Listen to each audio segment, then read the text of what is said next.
hot fist African inside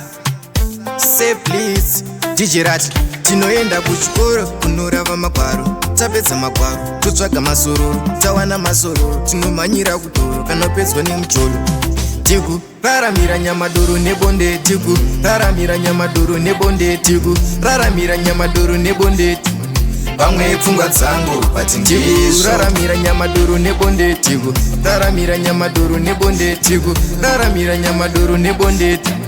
vamwe pfungwa dzangu patindizo aini musandinyime wawa komi mwene webhawa ndikatakwa ndoita dawa tongoshanda totyatoma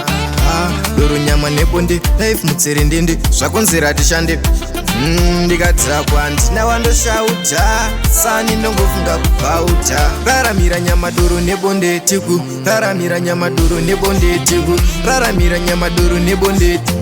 vamwe pfungwa dzangu patindizo raramira nyama doro neBonde tiku raramira nyama doro neBonde tiku raramira nyama doro neBonde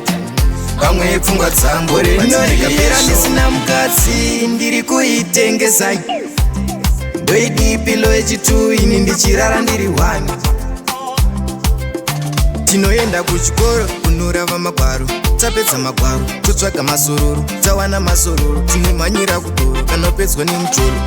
tiku raramira nyama doro neBonde tiku raramira nyama doro neBonde tiku raramira nyama doro neBonde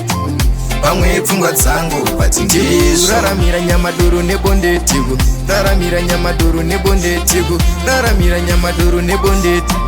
vamwe pfungwa dzangu patindizo aini musandinyime wawa komi mwene webhawa ndikatakwa ndoita dawa tongoshanda totyatoma doro nyama neBonde life mutserendende zvakonzera tishande ndikatakwa ndina wandoshauta sani ndongofunga kubvauta raramira nyama doro neBonde tiku raramira nyama doro neBonde tiku raramira nyama doro neBonde vamwe pfungwa dzangu patindizo